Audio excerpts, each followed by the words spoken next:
여호와 하나님이 여자에게 이르시되 내가 어찌하여 이렇게 하였느냐. 여자가 이르되 뱀이 나를 깨물어 내가 먹었나이다.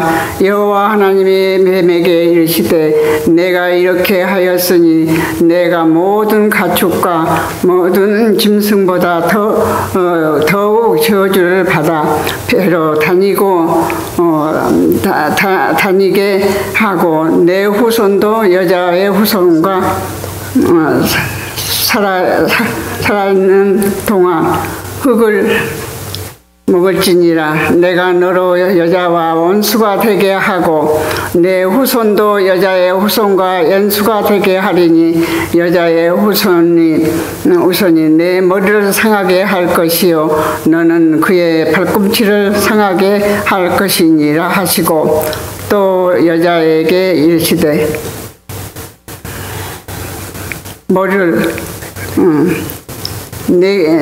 내가 내게 임신하는 고통을 크게 더하리니 내가 수고하고 자식을 낳을 것이며 너는 남편을 원하고 남편은 너를 다스릴 것이니라 하시고 아담에게 이르시되 내가 내 아내의 말을 듣고 내가 내게 먹지 말라 한 나무의 열매를 먹었은즉 땅은 너로 말미암아 저주를 받고 너는 내 평생에 수고하여야 그 소산을 먹으리라.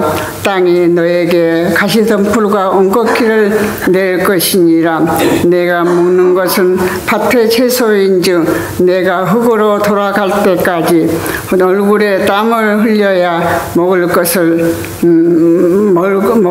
먹으리니 내가 그것에 대해서 취함을 입었음이라. 너는 흙이니 흙으로 돌아갈 것이니라 하시니라. 아담이 그의 아내의 이름을 하와라 불렀으니 그는 모든 산자의 어머니가 됨이었더라. 아멘. 아유 죄송해요. 거기가.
같이 읽을 말씀을 가지고 지난주부터 시작된 하나님을 만난 사람들이라는 새로운 설교 시리즈, 오늘은 두 번째, 지난주에는 아담에 관해서 설교를 했고 그 아담의 아내인 이브, 인류 최초의 여인인 이브에 관해서 잠깐 말씀을 드리려고 합니다.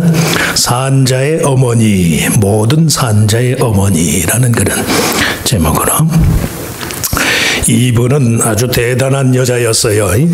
극락과 행복이라는 뜻을 지닌 에덴의 정원에서 살았고, 또 그녀 자신 완벽한 아름다움과 건강, 필요한 모든 물질적인 것들을 소유한 사람, 무엇보다도 남편의 사랑을 받고 지내던 사람이었다. 전능하신 하나님과 교제를 나누는 특권까지 있었으니까 한마디로 완벽한 여자, 더 부러울 것이 없는 삶의 소유자였다. 아담의 배필을 삼고자 하신 하나님의 특별한 계획 때문에 지음을 받았기 때문에 유년 시절에 무슨 어려움, 소위 한국식으로 딸로 태어난 서러움, 이런 것은 느낄 기회조차도 없었어요. 더군다나 결혼 못하는 서러움은 알 수조차도 없는 그런 여자예요. 태어나서부터 이게 배필로 태어났으니까 지상의 다른 어떤 피조물과도 달리 이브는 아담의 뼈를 통해서 지음을 받았다.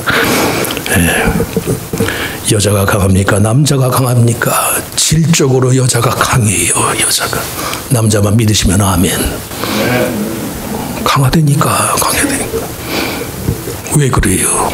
남자는 흙으로, 여자는 탄탄한 갈비뼈로, 그것도 심장을 보호하는 갈비뼈니까 얼마나 탄탄해요. 갈비뼈로 지었으니까. 그러니까 저를 포함해서 모든 남자들은 반드시 여자에게 지시기를 축원합니다. 지셔야 돼요. 이길 수가 없지. 어떻게 흙이 그 탄탄한 뼈를 어떻게 이기나요? 아담의 갈비뼈, 안전한 보호의 대상처럼 지어진 사람이었다. 남자의 돕는 배필이 되어서 함께 지상에서 번영하고 충만해지기 위한 목적으로 하나님이 창조하신 또 다른 사람. 그런 이브에게 사탄이 뱀의 모양으로 나타나서 그녀 속에 있는 하나님과 같이 되고자 하는 욕망을 자극해서 하나님의 말씀을 의심하도록 만들었어요. 사탄의 유혹에 이끌린 이브는 자기 스스로 그 열매를 따먹었을 뿐만 아니라 아담에게도 주어서 함께 먹도록 하였어요.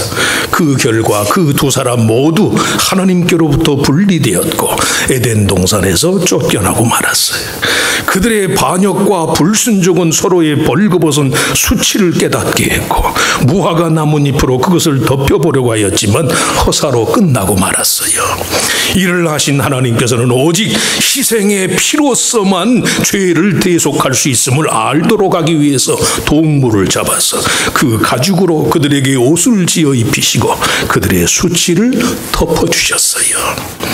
죄는 사해졌지만 자신들의 행위에 대한 책임은 마땅히 담당하여야 했기 때문에 아담은 이마에 땀을 흘릴 정도로 저주받은 땅을 갈아야 했고 이브는 그런 남편의 다스림을 받는 처지가 되고 해산의 고통을 온몸으로 감당해야만 됐어요.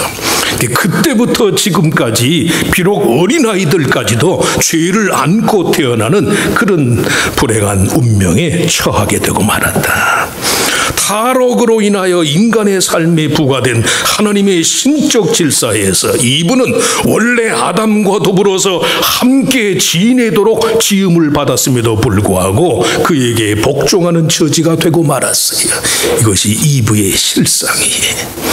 태초의 인간인 아담과 마찬가지로 죄로 인한 인간성의 타락의 원형을 보여주는 이브의 생애에 관한 성경의 기록을 통해서 배울 수 있는 교훈은 세 가지. 이브의 유혹, 그로 인한 타락, 하나님의 형벌, 그럼에도 불구하고 그녀에게 허락된 하나님의 축복의 약속.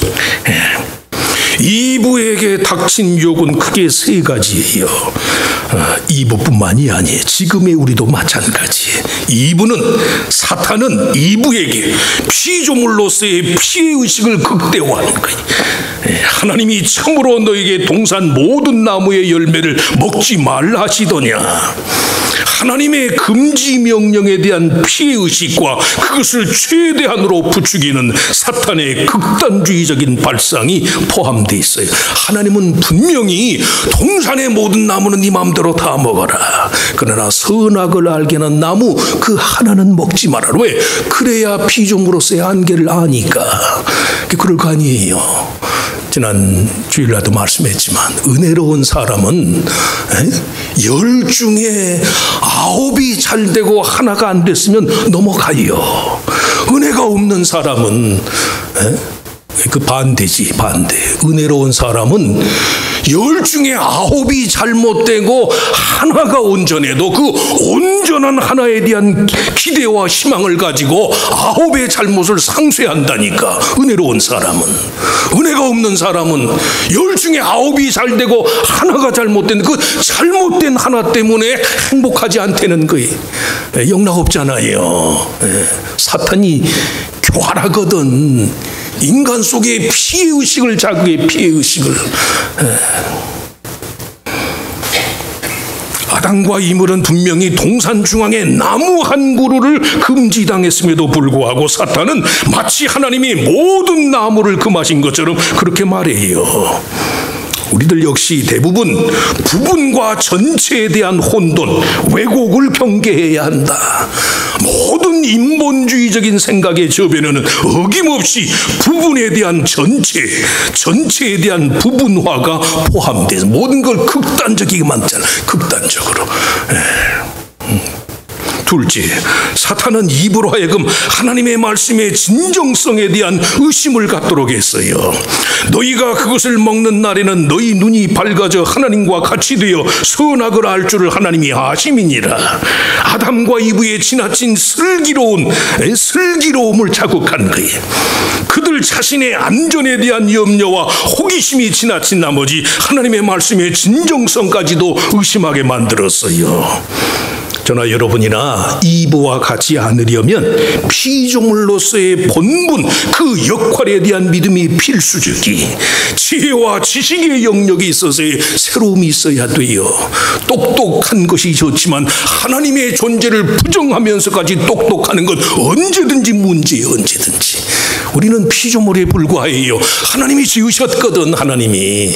그 물건의 용도를 가장 잘 아는 사람은 누구겠어요? 그걸 만든 사람일 거 아니에요. 만든 사람. 그런 믿음을 가지시면 된다고. 그렇게 하나님을 믿으시면 돼요. 나는 피조물입니다. 이거 한 가지만 알아도 인생이 극단적으로 불행해지진 않아요. 말씀의 진정성을 의심하게 하였다. 그리고 세 번째가 사탄은 입으로 하여금 자기중심적인 생각에 지배를 받게 했다. 여자가 그 나무를 본즉 먹음직도 하고 보함직도 하고 지혜롭게 할 만큼 탐스럽기도 한 나무인지라. 선악과에 대한 이브 자신의 그 같은 감각적인 이해와 판단이 전부 자기중심적인 생각에서 기인한 거예요. 하나님이 금하신 것이라는 생각을 분명히 할 때는 그러지 않던 것이 사탄의 유혹에 빠져가지고 내가 그것을 먹을 수도 있겠다라는 욕심을 갖고 바라봤던 이게 정말로 대단한 것처럼 보였단 말씀이에요. 먹음직도 하고 보암직도 하고 지혜롭게 할 만큼 탐스럽기도 한 나무인지라. 감각적인 집착과 사모함의 대상이 되고 말았어요. 자기중심적이 될 때 금단의 열매를 내 마음대로 취할 수도 있을 것이라는 식의 생각이 이브 자신이 아담을 위한 돕는 배필이 되어야 할 자로서의 취지상 있을 수 없는 일을 행하게 한 거예요. 매사의 창조주 하나님의 목적과 취지를 저버린 채 사람이 임으로 생각하고 바라본 결과 감각적인 혼돈과 혼란에 빠지더라. 혼란에. 절대 자기중심적이 되면 안 돼요. 내가 나를 염려하는 건 그건 미신이고 우상숭배예요. 하나님이 나를 알아주시기를 바랍니다. 그게 신앙이에요. 믿으시면 아멘. 내가 나를 염려하는 것은 우상숭배라니까. 왜? 나는 피조물이니까. 피조물. 그 물건을 지은 사람만 그 물건의 최선의 용도를 아는 것이니까 건강도 지혜도 내 인생의 꿈도 하나님이 하실 줄 믿습니다. 이런 마음으로 겸손하게 사는 게 그게 참 지혜라는 말씀이 참 지혜. 지나치게 똑똑하면 안 돼요. 지나치게 똑똑한 건 미안하지만 저주야, 저주. 잘못을 해놓고도 인정을 안 하는 거예요. 내가 이 정도 하는 거야 괜찮지. 천만의 말씀이죠. 천만의. 그런 게 어디 있어요. 뭐 얼마나 대단하다고. 온 국민이 난리 법석에 난리 법석. 한 사람이 잘못한 것을 가지고 잘못했으면 잘못하고 시인을 해야지. 그런 경우가 어디 있어요. 이브가 경험한 삼중의 유혹과 타락 때문인지 모르지만 그녀의 그릇된 선택에서 부과된 하나님의 형벌도 세 가지. 창조의 원리에 속한 하나님의 축복의 약속, 후손을 얻는 일을 고통 중에 담당해야만 했고, 아담을 돕는 베필로스의 그녀의 지위가 이제는 남편의 다스림을 받는 처지로 전락하고 말았어요. 아담과 마찬가지로 하나님의 형상을 따라 불멸의 존재로 지음받은 처지에서 이제 흙으로 돌아가야 할 죄가 되고 만 거이. 이브가 여자라는 이유만으로 그녀가 경험한 유혹과 형벌이 오늘날에도 전부 여자에게 국한된 것이라고 보는 건 너무 편협한 생각이에요. 아담의 계보를 소개하는 창세기 5장에 보면 하나님이 사람을 창조하실 때 하나님의 모양대로 지으시되 남자와 여자를 창조하셨고, 그들이 창조되던 날에 하나님이 그들에게 복을 주시고 그들의 이름을 사람이라 일컬으셨더라. 아담의 이름의 뜻이 일반적으로 사람이라는 사실을 감안할 때 창조주 하나님의 뜻에 맞는 이상적인 인간형은 아담과 이브 두 사람의 단점과 장점이 전부 보완된 사람. 성경의 이브에 관한 경고와 교훈은 여자들만의 거 아니에요. 이브는 여자로 막 간주하는 분들이 있어. 우리 안에 있는 이브와 같은 성향을 지적하는 거라니까요.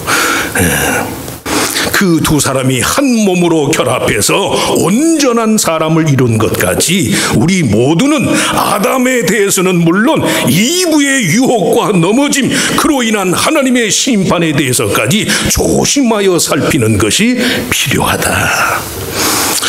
아담과 이브의 타락, 그리고 그 두 사람에 대한 하나님의 형벌에도 불구하고 하나님은 그들과 그의 후손들에 대한 창조주로서의 은혜의 약속을 소멸하지 않았어요. 범죄로 인해서 그들이 겪어야만 하는 땅에서의 수고로운 삶의 현실은 부정할 수 없지만, 그렇다고 해서 그들을 통한 창조주 하나님의 선하고 의로운 뜻 자체가 무산되지는 않았다는 말씀이, 인간은 실패하지만 하나님은 실패 안 해요. 그게 성경의 원리. 믿으시면 한 번 더 아멘. 사람은 실패해도 하나님은 넘어지지 않아. 자기가 잘못하고 자기가 실패하면 인생 끝나는 줄 알아요. 그건 하나님 없는 사람이 그러는 거예요. 하나님 있는 사람은 안 그런다니까요. 지난주 부흥회 때 우리 조영진 감독님 설교를 통해서 많이 은혜 받으셨지만 그 연약하고 그 초라한 몸을 가지고도 하나님이, 때로는 질병도 하나님의 은혜의 수단이 되는 것인데, 병 걸렸다고 사람이 다 불행해요? 아니에요. 인간은 넘어져도 하나님은 결코 실패하지 않습니다. 아담과 이브로 대표되는 인간성 자체의 철저한 타락과 무능력에 대한 성경의 기록의 취지는 그럼에도 불구하고 그들의 창조주인 여호와 하나님의 온전한 뜻과 계획이 그들의 후손들을 통해서 이 땅 위에서 어떻게 실현되었는가, 그리스도 예수 오시기까지 그걸 보여주는 데 있거든. 이브의 타락에도 불구하고 그녀의 죄에 대한 하나님의 형벌의 예고 속에 오히려 온 세상을 향한 창조주 하나님의 선하고 자비로운 은혜의 약속이 내포되어 있다. 이브의 축복, 이브가 받은 형벌 세 가지를 그걸 뒤집어서 믿음으로 승하면 하나님의 복이, 첫째, 여인으로서 이브의 해산의 수고 속에 있는 기쁨이, 수고와 노고 속의 기쁨. 이는 물론 여자로서 경험하는 생물학적인 차원의 생명의 담지자로서의 잉태와 출산에 이르기까지 전 과정에 있어서의 수고로움을 말해요. 극락의 동산의 세계 천사와 같은 불멸의 존재로 살아가는 삶 대신에 인간의 죄로 인해서 저주받은 땅을 근거지로 살면서 수고하면서 살아가야 하는 인생의 출현 자체가 비극적이기 때문에 실제로 아담과 이브 사이에 태어난 두 아들 가인과 아벨이요, 인류 최초의 살인이라는 범죄의 당사자가 돼요. 인류 역사 최초의 살인이 형제간에 벌어진 거예요. 형제간에. 얼마나 기가 막혀요. 아담과 이브 모두 수고하고 자식을 낳을 것이라는 하나님의 형벌이 정말 가인과 아벨 사이에 형제간에 벌어진 살인죄를 가리키는 것인지는 미처 몰랐을게. 설마 하나님이 그걸 예고했을까? 그런데 그런 일이 벌어졌잖아요. 그럼에도 불구하고 성경의 기록에 보면 하나님은 죽은 아벨 대신 또 다른 씨를 허락하였는데 그의 이름이 셋이었다. 그 셋이 낳은 아들 에노스 시대에, 즉 아담과 이브의 손자 때에 이르러 비로소 사람들이 여호와의 이름을 부르기 시작했다. 창세기 4장 맨 마지막 절에 보면 그 말씀이 나와. 그 말씀 이해하시고 들으세요. 요새식으로 표현해서 가인과 아벨 사이의 일로 인해서 부모인 아담과 이브 두 사람이 불임수술이라도 했다 치면, 첫 자식을 낳았는데 가인, 둘째 아들인 아벨, 시기심에 사로잡힌 큰아들이 둘째 아들을 들여서 쳐 죽였잖아요. 인류 최초의 살인이 형제간에 벌어졌다니까. 이 기막힌 현실을 어떡할 거예요. 그래서 우스갯얘기로 아담과 이브가 요새식으로 이런 자식을 내가 이런 꼴을 보려고 자식을 낳나, 불임수사로 했다 치면 누가 안 태어났어요? 셋이 태어나질 못했지. 하나님은 또 다른 씨를 준비하고 계셨는데, 아담과 이브 두 사람이 불임수술이라도 했다 치면 여호와의 이름을 부르는 에노스 세대의 출현은 불가능하였을 거예요. 창세기 5장의 기록에 따르면 셋을 낳을 당시 아담의 나이가 130세였고 그 후로도 800년을 지내면서 자녀를 낳다가 아담이 930세에 죽었더라. 현대 과학적인 견주로는 이해가 불가능한 것이지만 이런 성경의 기록서는 두말할 나위 없이 이 땅의 모든 생명체를 향한 창조주 하나님의 의도를 반영하는 거예요. 땅은 풀과 씨 맺는 채소와 각기 종류대로 씨 가진 열매 맺는 나무를 내라. 사람이 저마다 경험하는 온갖 주관적인 차원의 삶에 대한 비관적인 이해에도 불구하고 생명의 번창을 목적으로 하는 하나님의 성품과 계획을 따라서 인생을 살아야만 하는 이유가 바로 여기 있단 말씀이. 이런 자식들의 꼴을 보려고 내가 자식을 낳나 불임수술이라도 했다 치면 셋이 태어나지 않았다니까요. 그 셋의 아들대에 이르러서 아담 가문의 자녀들이 비로소 여호와의 이름을 불렀다고 그랬으니까. 남자건 여자건 간에 인생을 하나님의 뜻의 성취와 준비를 위한 것으로 살고자 한다면 그렇기 때문에 매사에 해산의 수고를 감당을 해야 돼요. 해산의 수고, 힘들지만 감당하는 거예요. 감당. 소멸하고 말 것이지만 그 생명 자체가 반드시 또 다른 생명의 결실을 위한 취지로 소모되게끔 하는 그런 취지의 노고와 희생을 사명과 책임으로 감당을 하는 거예요. 감당을. 그래서 노고, 수고와 노고 속에 기쁨이에요. 기쁨. 정말 주님 주시는 기쁨과 보람은 거기 있잖아요. 거기 땀 흘리고 힘쓰고 그래도 자기 안에 믿음이 있어서 포기하고 그저 놔버리고만 싶은 것이지만 그걸 하나님을 생각하고 하나님께 대한 믿음으로 붙잡을 때 그 하나님이 그 피와 땀과 함께 우리의 영혼에 시원함을 주신다는 말씀이에요. 자주자주 말씀하지만 십자가가 없으면 부활이 없어요. 부활이. 여러 번 말씀드려요. 그 어원 자체가 그렇지만 영어로 부활을 resurrection. 사륵스라는 말은 몸뚱아리거든, 몸뚱아리. 사륵스 바디, 우리의 몸뚱아리. 이 몸뚱아리가 죽어야 몸뚱아리가 죽는 수고를 감당, 죽기까지 그 몸으로 하나님의 뜻에, 아버지 뜻에 복종해야 죽음에서 살아나요. 몸을 부인하는 사람은 부활이 없는 거예요. 몸으로 하는 수고를 부정하는 사람은 기쁨이 없어요. 기쁨이. 말로 하는 건 누가 못하나, 상상력으로 하는 건 누가 못하나, 의미로 하는 건 누가 못하나. 땀을 흘려야지. 땀을. 이 두 아들이 형제간에 벌어진 이 엄청난 참상을 경험하면서도 하나님이 우리를 복되게 할 것이다. 인생을 향한 하나님의 저주는 새로운 희망과 새로움을 도모하기 위함인 줄 내가 믿습니다. 그 마음으로 가인과 아벨 사이에 살인의 참상을 겪으면서도요, 아담과 이브가 새 아들을 구하잖아요. 그 아들 때에 이어서 여호와의 이름을 부르는 일이 가능했다는 말씀이 누가 알아요? 누가? 수고하시라는 말씀이에요. 수고의 기쁨을 누리시길 바랍니다. 수고 없는 기쁨이 없어요. 둘째, 다스림을 받는 일의 유익. 아담을 이브의 소원과 다스림의 주체식으로 표현하는 창세기의 의미에 대한 해석을 사도 바울이 고린도 11장 3절에서 그러나 나는 너희가 알기를 원하노니 각 남자의 머리는 그리스도요 여자의 머리는 남자요 그리스도의 머리는 하나님이시라. 남녀간의 문제를 말하는 게 아니, 인간관계의 모든 갈등의 원인들을 대처하는 방법이 한 가지라는 말씀이에요. 이어서 고린도전서 11장 12절에서 바울이 이는 여자가 남자에게서 난 것 같이 남자도 여자로 말미암아 났습니다. 그리고 모든 것은 하나님에게서 났느니라.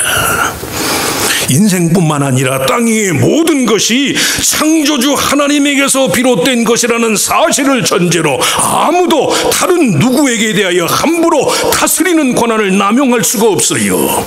그 반대로 인생은 저마다 창조주 하나님의 다스림을 받아들이는 만큼 자기 자신과 모두에 대하여 참된 다스림의 여유와 기쁨을 누릴 수 있다는 말씀이에요. 아담과 이브 사이는 물론 다른 모든 인간관계가 창조주 하나님의 주권적인 통치를 가능하게 하는 신적인 질서의 유지를 목적으로 한다. 남편과 아내 사이 역시 함께 하나님의 다스림을 받아들이고 그의 뜻에 대한 복종을 통해서만 참되고 유익한 관계를 누릴 수 있어요. 그런 상태에서만 모든 사람들의 궁극적인 보호자가 되시는 하나님과의 바른 관계를 유지할 수 있다는 말씀이에요. 아담이 이브에게 이름도 지어주고 그랬으니까 이브의 근원은 아담에게 있는 것입니다. 여자의 근본은 남자에게 있는 것입니다. 그 남자의 근본은 하나님께 있다니까. 철저히 남편이 하나님께 속한 자가 될 때 부인이 존경하는 거예요. 이것도 역시 기분 나쁘지만 믿으시면 아멘. 아멘 하세요. 아멘. 하나님의 복종, 하나님의 지배를 받는 게 유익이에요. 유익. 창조주 하나님의 다스림을 받아들이는 만큼 인생이 자기 자신과 모두에 대하여 참된 다스림의 여유와 기쁨을 누릴 수 있어요. 성도라면 말씀에 매여야지. 말씀에. 존경 안 해도 그 사람이 정말 사사건건 하나님의 말씀에 매이는 삶을 살면 그 사람 존경해요. 그 사람을 존경하기 때문이 아니에요. 그 사람이 매여있는 진리. 저들하고 하는 얘기지만 남편이 정말 부인에게 존경받고 신뢰를 받으려면 하나님께 매이시라고. 하나님께. 남편들만 그냥 무슨 제스처로 하는 얘기 아니라 하나님께 매이시길 축원합니다. 철저하게 매이세요. 철저하게. 내가 섬기고 내가 듣는 대상이 위대하면 내가 위대해져요. 위대해져요. 세상의 소문에 민감하고 세상의 여론에 휘둘리고 사람들의 반응에 휘둘린 사람은 딱 그만큼 되는 거예요. 그만큼. 사람들이 아무리 많이 모여도요, 그 사람이 하나님의 뜻이 아니면 아닌 거예요. 아닌 거예요. 하나님의 말씀을 들으시라고. 여자도 마찬가지지요. 하나님의 말씀에 매이어야 그 여자가 존귀하지요. 다스림을 받는 삶의 유익, 다스림을 받으라는 것이 매임만을 말하는 게 아니고 정말 심령의 자유와 하나님의 기쁨의 이유를 주셨다. 마지막으로 셋째는 흙으로 돌아가고 말처짐에도 불구하고 모든 산자의 의미, 이브라는 말 자체가 히브리식으로는 하와, 산자의 의미가 되는 축복을 얻었다. 이브라는 이름의 뜻이 이중적이라고 그랬어요. 모든 산자의 의미라는 그 호칭이 이브와 마찬가지로 죽어 없어질 존재인 아담에 의해서 불려졌다. 또 그런 이브 자신의 죽음의 필연성에도 불구하고 산자의 의미라는 이름으로 불리워졌다. 그 두 가지가 전부 인생 자체의 원함, 갈망 때문에. 죽음이 다 죽음이 아니에요.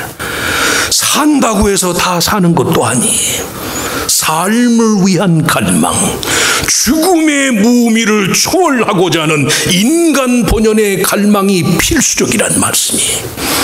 죄가 초래한 죽음의 형벌을 벗어날 길은 없지만 죽음의 현실성에도 불구하고 삶을 위한 갈망을 지녀야 한다. 그리고 그 갈망 안에 살고자 하는 자에게 영생의 기회가 주어지는 것이다. 그래서 이미 사망 선고를 받은 이브이지만 마찬가지로 사망 선고를 받은 아담의 입으로 부인을 하와라, 이브라, 산자의 의미다, 그렇게 부르게 했어요.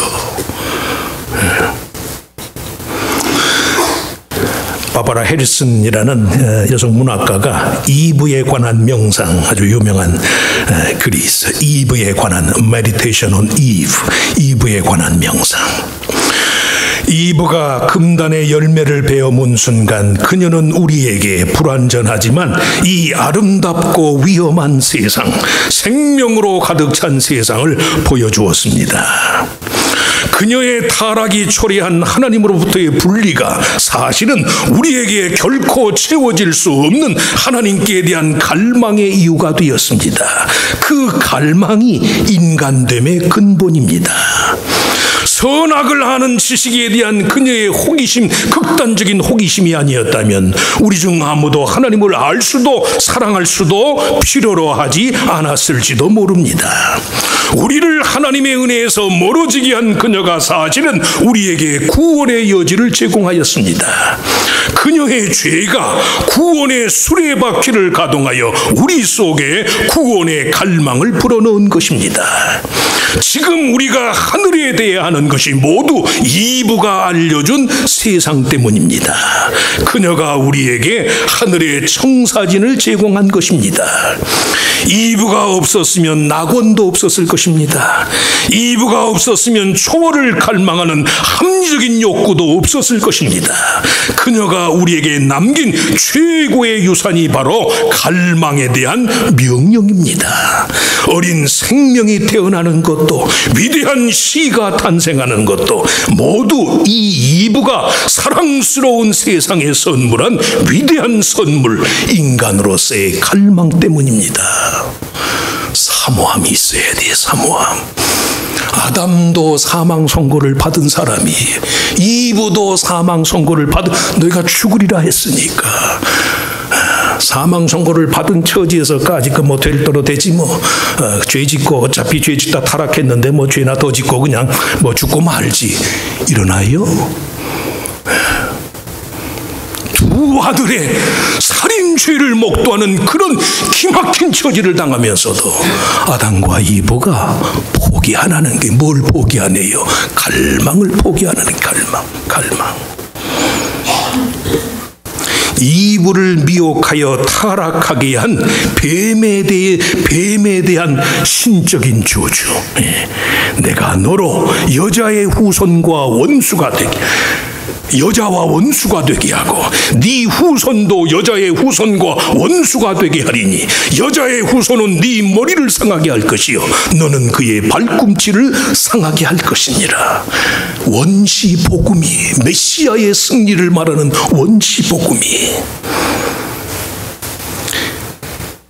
이브를 타락하게 한 뱀에 대한 저주가 사실은 훗날 여인의 후손으로 이 땅에 오신 그리스도의 대속의 공로에 의한 악에 대한 하나님 편의 궁극적인 승리를 예고한 말씀이, 죄와 타락으로 인한 형벌의 세월을 살면서도 아담과 이브 모두 참 삶에 대한 갈망을 간직한 사람이었다. 창조주 하나님은 그들의 그 인간적인, 비록 타락한 죄인이지만 인간적인 갈망에 대해 메시아적인 승리, 영생에 대한 약속을 보장했단 말씀이, 굳이 남편과 아내의 관계를 들어서 표현하자면 아내는 이브처럼 남편의 다스림을 받아야 할 노릇이, 남편은 아담처럼 아내를 통해서 영원한 삶의 꿈과 희망을 추구해야만 돼. 그래서 모든 유형의 인간관계가 남녀관계를 초월해서요 서로에게 아담이 되고 이브가 되어줘야 돼요. 나도 죽을 사람, 너도 죽을 사람, 나도 죄인, 너도 죄인, 나도 병자, 너도 병자, 나도 형편없고 너도 형편없어. 그럼에도 불구하고 우리의 창조주가 되시는 하나님은 완전하시니까, 그러니까 포기해버립시다. 아니에요. 그럼에도 불구하고 성경의 맨 마지막 책인 요한계시록이 묘사하는 말세에 구속받은 교회와 성도의 자화상, 잘 하시는 말씀이잖아. 또 내가 보매 거룩한 성 새 예루살렘이 하나님께로부터 하늘에서 내려오니 그 준비한 것이 신부가 남편을 위하여 단장한 것 같더라. 죽을 사람들이니까 아무렇게나 먹고 마시지 뭐. 인생이 무슨 의미나 까짓것 즐기다가 가는 거지. 그러면 가인과 아벨로 아담 가문의 역사가 끝나버렸을 거예요. 하나님께는 얼마든 대안이 있거든. 우리가 정말로 믿음으로 진실하고 겸손하기만 하면 하나님 편의 대안은 많아요, 많아요. 그 아담 가문에 형제간에 피비린내 나는 살인으로 형이 동생을 쳐 죽인 그 가문에 경건한 하나님의 이름을 부르는 셋의 후손이 태어날 줄을 누가 알았겠어요? 하나님이 하시는 거예요. 하나님이. 그래서 남자도 마찬가지지만 여자들이 쉽게 포기를 안 하는 거예요. 그 갈망을 주셨거든. 비록 원죄로 인한 것이지만 하나님이 그 갈망을 주신 거예요. 죄가 더한 곳에 은혜가 넘쳤다. 아무 문제 없이 은혜가 넘치나요? 범한 죄로 인한 마음 아프고 밤잠을 못 자는 죄책감으로 신음하면서도 은혜 안에서 새로워지길 바라니까 그 사람이 지은 죄까지도 은혜의 수단이 되는 거예요.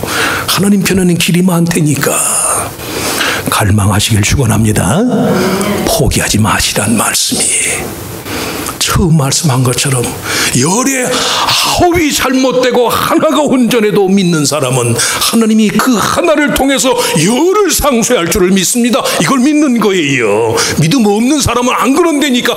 하나가 잘못되는데도 그게 문제라는 게 문제. 교회가 문제입니다. 그 사람하고 맺힌 사람은 한 사람뿐이에요. 한 사람. 그런데도 교회가 다 문제래나? 자기가 문제인 거지, 자기가. 그것도 한번 따라해보세요. 내가 문제입니다. 내가 문제입니다. 내가 문제예요. 내가. 나만 변하면 다 변하는 거예요. 세상이 아무리 변해도 내가 안 변하면 그대로예요. 그대로.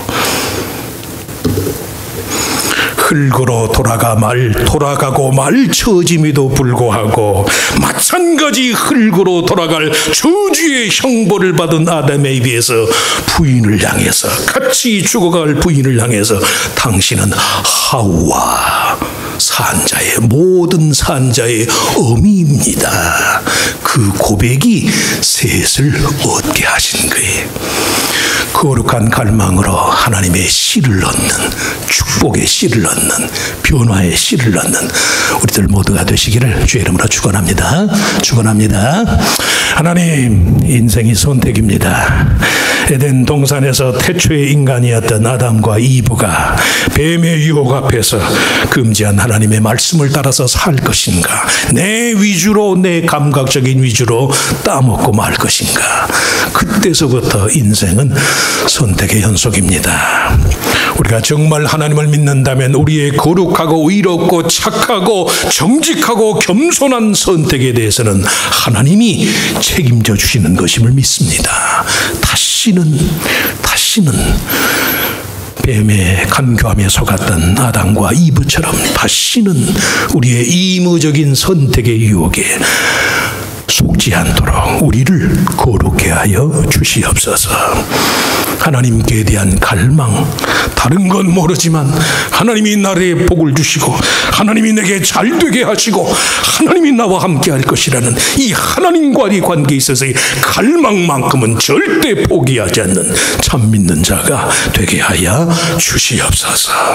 꺼져가는 심지, 허물어지는 갈대 하나라도, 상한 갈대 하나라도 마저 꺾어버리지 아니하시는 자비로우신 하나님께서 우리에게 선택의 명을 정하셨사오니 작은 일에서 큰 일에 이르기까지 사소한 내 내면의 감정의 흐름에 대해서까지도 하나님 내 원대로 마시고 하나님의 뜻대로 되기를 바랍니다.